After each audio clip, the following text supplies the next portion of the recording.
I spent 3 months in Kuala Lumpur, and I watched tourist after tourist make the same heartbreaking mistake. They'd visit the Petronas Towers, snap some photos, eat at a fancy mall restaurant, and leave thinking they'd experienced KL. And I'm not going to sugarcoat this. If you do that, you haven't experienced Kuala Lumpur at all. You've basically visited a postcard. I met a couple from Australia who spent 5 days in this city and missed every single place I'm about to share with you. When I told them what they'd skipped, the look on their faces was pure devastation. They literally said they felt like they'd wasted their entire trip. I don't want that to be you. So I'm going to walk you through the 5 places in Kuala Lumpur that are so essential, so defining of what makes this city magical, that missing them is basically a travel crime. And I'm dead serious about that. These aren't just nice to see tourist spots. These are the experiences that separate people who visited KL from people who actually understood it. Place number 1 on this list. Missing it means you fundamentally misunderstood what Kuala Lumpur is about. I'm going to reveal all 5 in reverse order, building up to that ultimate unmissable spot, because once you understand why that final place matters so much, everything about this city will click into place. Let me be clear about something up front. I'm not some travel blogger who shows up for 3 days and pretends to be an expert. I lived in KL. I made friends with locals. I got lost in neighborhoods tourists never see. And I watched people repeatedly miss the soul of this city because they followed generic travel advice. These 5 places I'm sharing.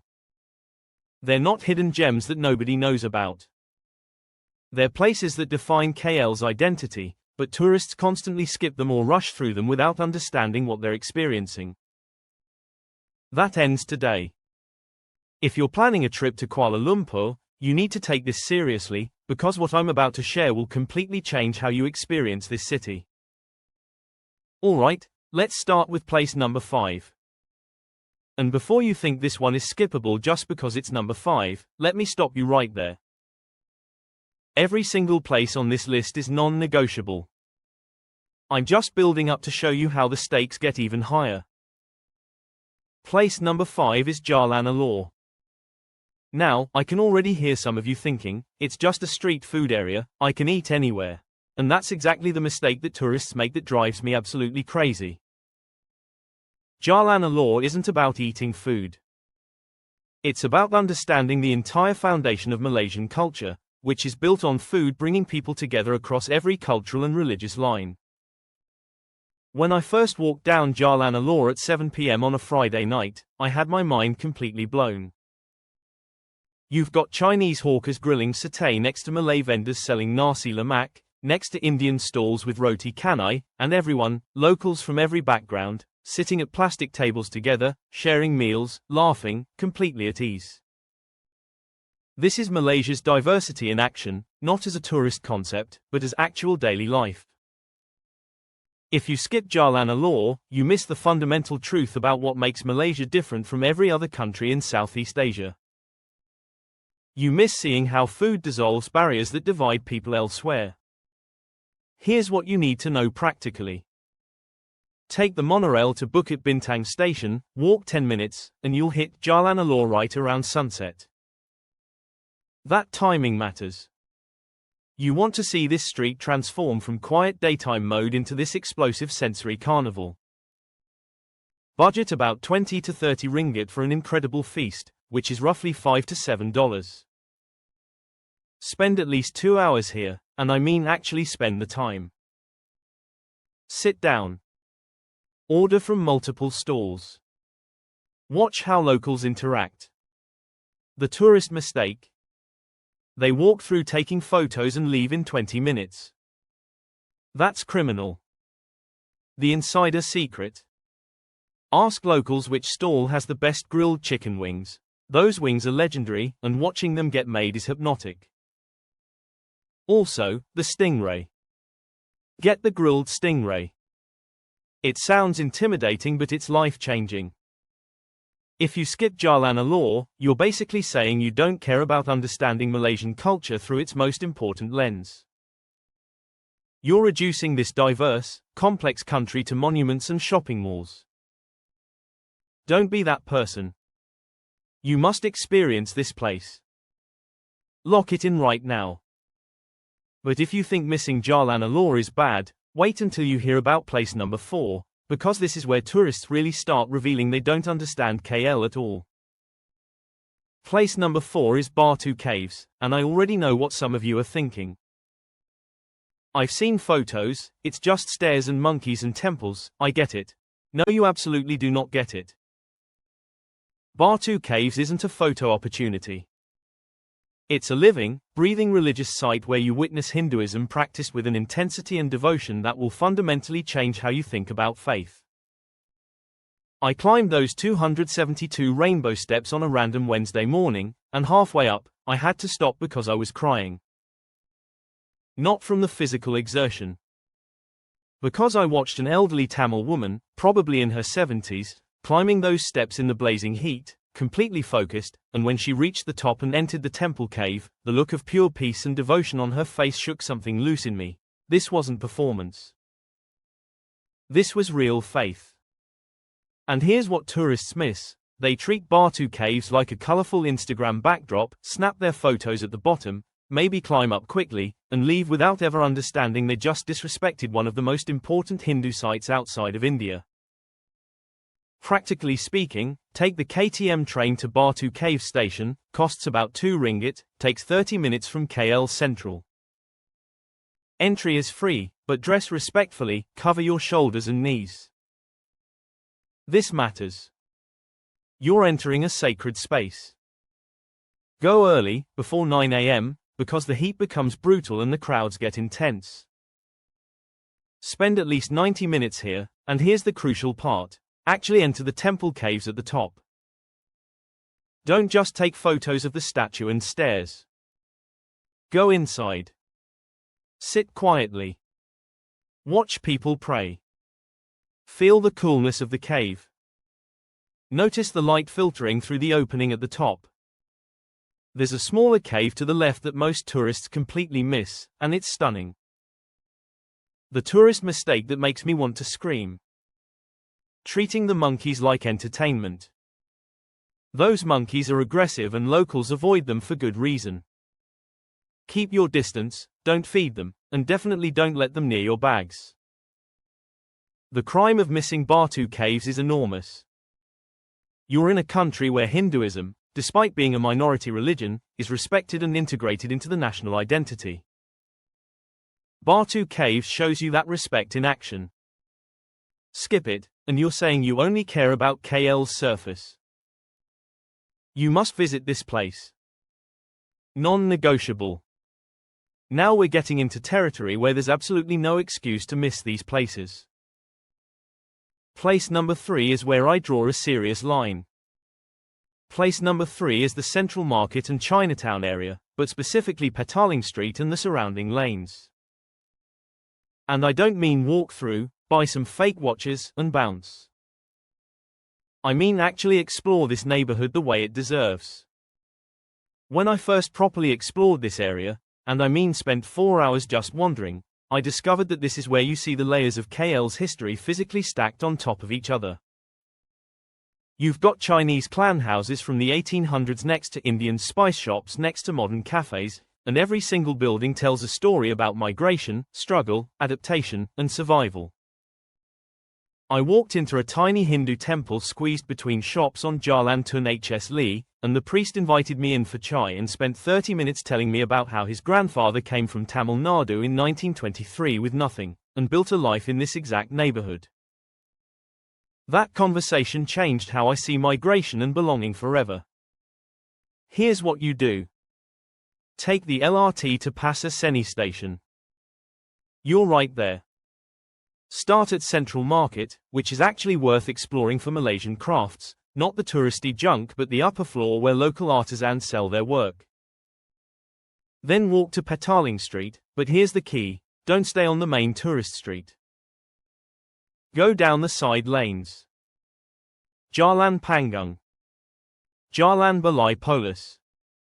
These narrow streets are where you find family-run coffee shops that have been there for 70 years, hole-in-the-wall restaurants where locals eat, temples and shrines tucked into impossibly small spaces. Budget 3 to 4 hours and about 30 ringgit for food and maybe a craft if something catches your eye. The tourist mistake here is staying on Petaling Street, getting harassed by vendors selling counterfeit bags, and leaving thinking that's Chinatown. That's not Chinatown. That's the tourist trap built on top of the real Chinatown. The real neighborhood is in those side streets. The insider secret.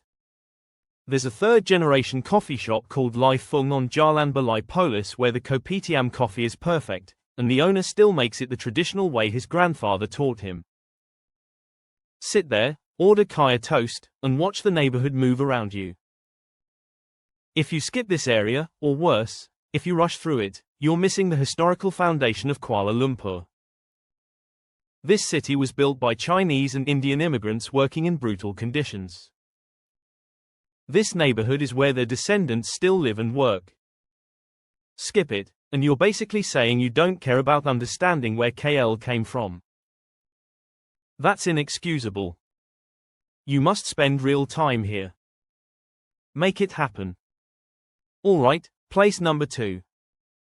We're now at the point where missing this place is basically travel malpractice. I'm not exaggerating. Place number 2 is the Kampung Baru neighborhood, and this is where I'm going to get really serious with you. Kampung Baru is a traditional Malay village that exists in the absolute heart of modern Kuala Lumpur. You can stand on one street corner and see gleaming skyscrapers in every direction, and then turn around and see traditional wooden Malay houses, families sitting on porches, neighborhood mosques, and a way of life that has existed for over 100 years. This place should not exist in the middle of a modern city, but it does, because the Malay community has fought to preserve it. And if you skip Kampung Baru, you're missing the entire Malay cultural heart of this city. That's catastrophic, because KL is the capital of Malaysia, and Malaysia is a Malay-majority Muslim country. If you don't understand Malay culture, you literally cannot understand Kuala Lumpur. I'll never forget walking through Kampung Baru during Ramadan. It was about 6:45 p.m., right before the breaking of the fast, and the entire neighborhood was silent with anticipation. Then the call to prayer echoed out from the mosque, and within seconds, every family on every porch was sitting down together to break fast. The sense of community, of shared faith, of connection was so powerful I had to sit down on a curb because I was overwhelmed. This is what tourists miss when they stay in Bukit Bintang and never venture into actual Malaysian neighborhoods. They miss the soul. Getting there is easy. It's walking distance from the Kampung Baru LRT station. Go on a Saturday morning around 10 a.m. when the Kampung Baru market is in full swing. This market is where Malay families buy their groceries, eat breakfast, and socialize. You'll see every Malay dish you can imagine: nasi lemak, rendang, satay, kuah traditional cakes, fresh tropical fruits. Spend about 20 ringgit trying different foods. Budget 2 to 3 hours just walking the neighborhood. Look at the traditional architecture, notice the mosques, watch how people live. The tourist mistake is not coming here at all because it's not in the guidebooks prominently. The insider secret.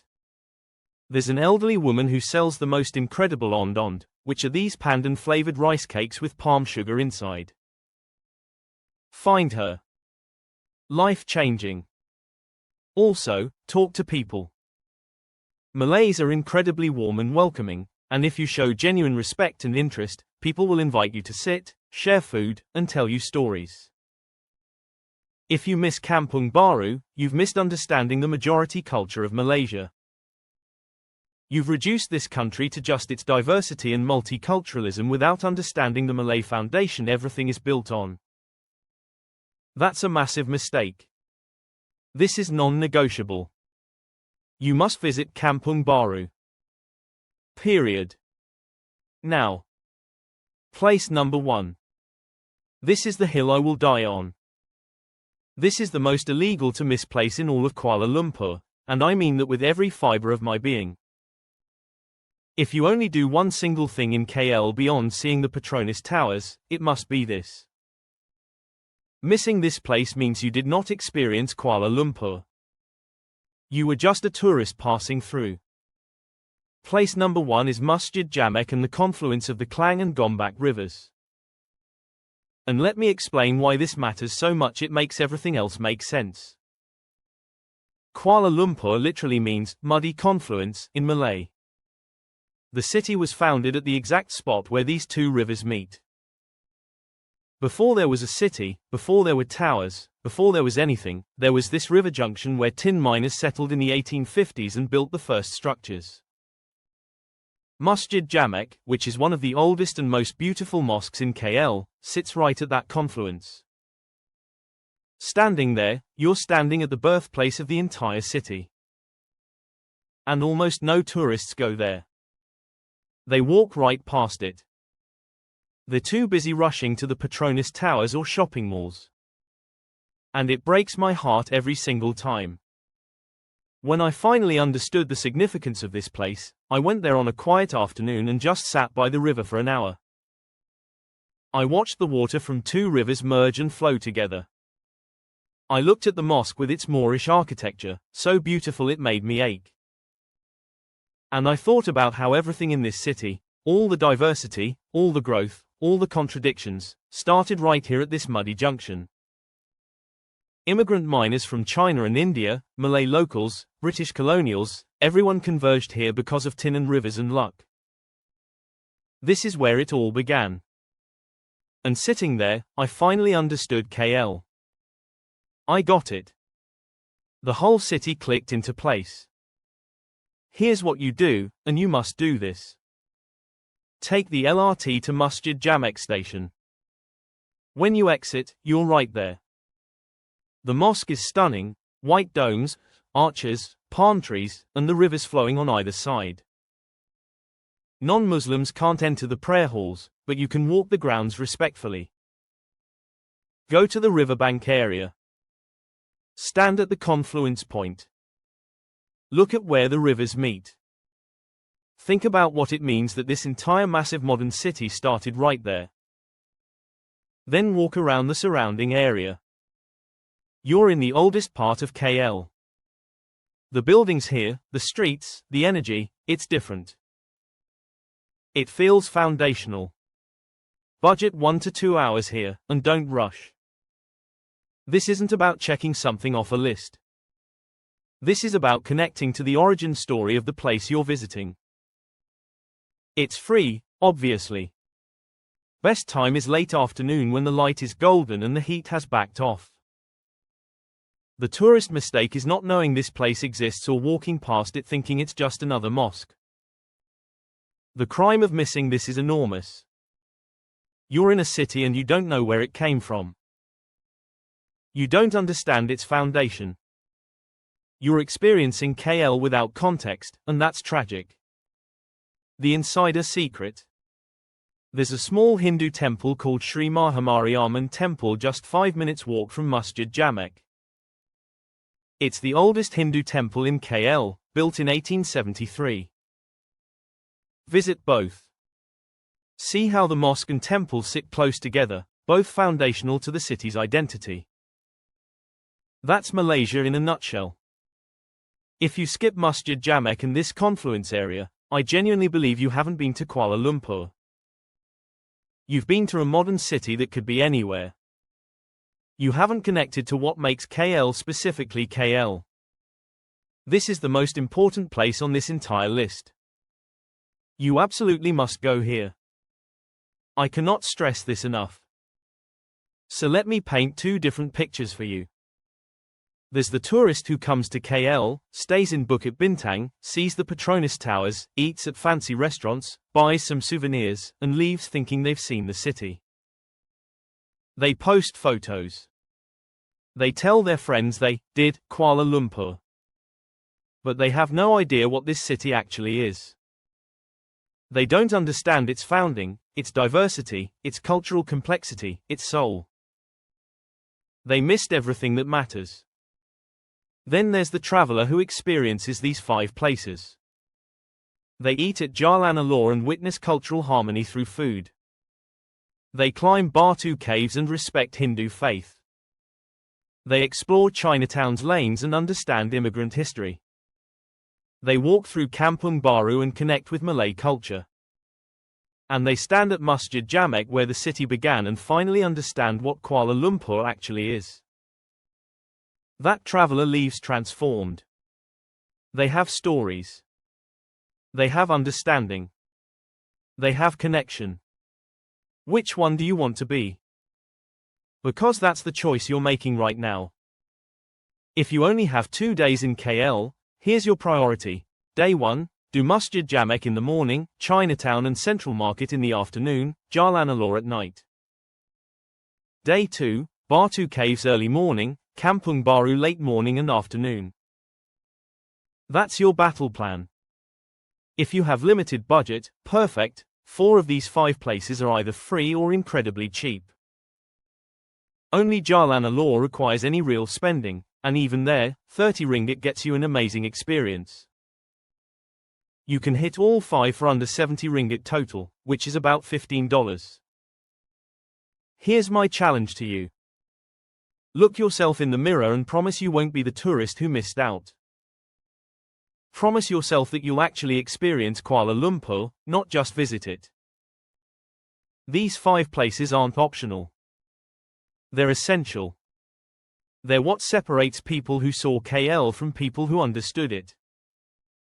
So tell me in the comments right now, which one of these were you about to skip? Be honest. Were you going to skip Kampung Baru because you'd never heard of it? Were you going to rush through Batu Caves for a quick photo? Were you going to ignore Masjid Jamek completely? Tell me, because I want to talk you out of it. I want to make sure you don't make the same mistake I watched dozens of tourists make. Drop a comment. Hit that like button if these places are now locked into your itinerary. Subscribe because I'm going to keep saving you from tourist mistakes across all of Malaysia. And here's my promise to you. If you visit all 5 of these places, if you spend real time at each one, if you approach them with respect and genuine curiosity, you will leave Kuala Lumpur different than you arrived. That's not hype. That's truth. This city will change you if you let it. But you have to actually show up. You have to experience these places. You cannot miss them. It would be a crime. Don't let that be you.